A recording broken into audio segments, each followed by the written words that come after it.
Të nderuar shikues të Euronews Albania, përshëndetje, mirë se erdhët në Balkan Talks. Në emisionin e sotëm, në pjesën e parë të tij, do të fokusohemi tek ngjarja e cila tërhoqi vëmendjen e opinionit publik shqiptar kudo ku jeton ai. Bëhet fjalë për protestën e organizuar nga shoqatat në mbështetje të ushtrisë qeverimtare të Kosovës në sheshin Skënderbej, në sheshin qendror të Shkupit. Kjo ishte protesta apo demonstrimi i radhës në mbështetje të 4 ish drejtuesve të ushtrisë qeverimtare të Kosovës që po mbahen në Hag dhe po gjykohen atje. Për ta bërë këtë bisedë, unë kam kënaqësinë që të jem në shoqërinë e 3 panelistëve. Me mua në studio është zoti Dritan Goxhaj, një ekspert i njohur i çështjeve të sigurisë dhe i gjeopolitikës ballkanike, por njëkohësisht edhe vetë ka qenë ushtar, luftëtar i ushtrisë qeverimtare të Kosovës. Falenderoj shumë i dashur Dritan që erdhe në studio. Faleminderit për ftesën. Falenderoj. Në lidhje direkte nga Shkupi, unë kam kënaqësinë që të kem analistin e njohur Sefer Selimi. I dashur Sefer, të falenderoj që gjete kohë. Mbrëma, falenderit, gjithmonë kënaqësi. Të falenderoj. Dhe në lidhje direkte nga Prishtina, unë kam kënaqësinë që të kem analistin e njohur Dr. Sadri Ramabaja. Zoti Ramabaja, të falenderoj që na u bashkove. Mirë mbrëma ty dhe panelistëve dhe shikuesve, faleminderit për ftesën. Falenderoj.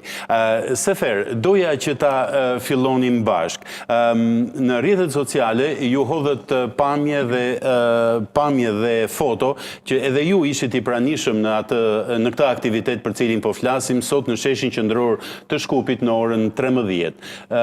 Përse shkuat ju atje e para dhe cila ishte ndjesia që përftuat nga ky aktivitet?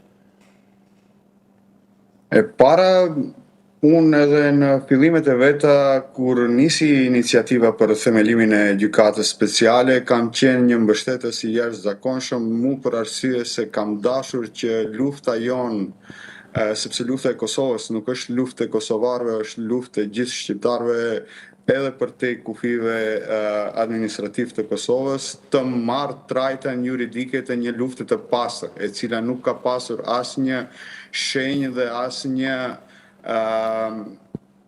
proces i cili mund ta denigroj dhe ta kthejë atë nga një luftë për çlirim dhe për ndërprerje të pastrimit etnik, shovenizmit serb, në një luftë e cila ka pasur elemente të cilët mund të shkojnë përtej normave dhe standardeve ndërkombëtare.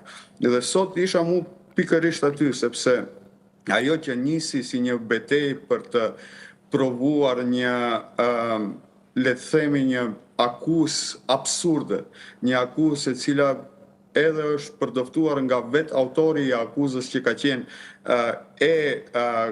ndërtuar dhe përgatitur nga instalime dhe edhe nga njerëz të cilët punojnë për interesat e Serbisë dhe Rusisë, siç ishte vetë Dick Marty, i cili para se të vdes tha se ka qenë i kërcënuar nga elementet e sigurimit shtetëror të Serbisë për likuidim fizik. Të mund të dëshmohet para gjithë opinionit ndërkombëtar se ka qenë e pastër.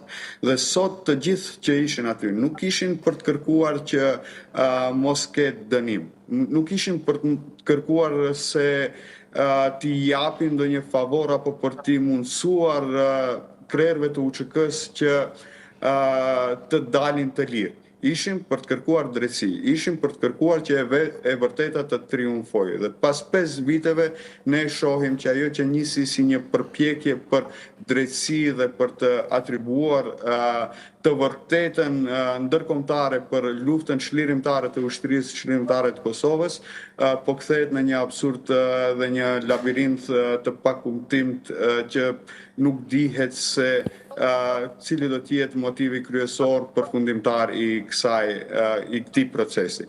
Dhe e dyta, ajo që pash sot ishin gjenerata, unë isha bashkë me fëmijët e mi dhe bashkërisht me ta i kisha edhe prindërit e mi.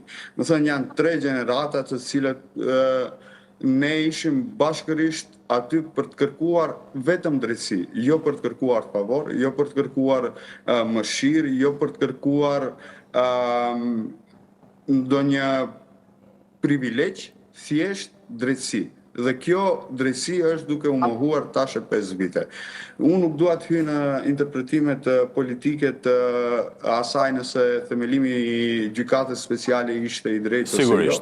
Megjithatë, në thelb ajo kishte për qëllim dhe sot e kësaj dite ka për qëllim të dëshmojë se lufta çlirimtare e popullit kosovar, i mbështetur nga gjithë shqiptarët, brenda dhe jashtë kufive të Kosovës, brenda dhe jashtë kufive të Shqipërisë, me një mbështetje të jashtëzakonshme nga Mërgata, ishte e drejtë dhe ishte luftë çlirimtare dhe asgjë për të kësaj.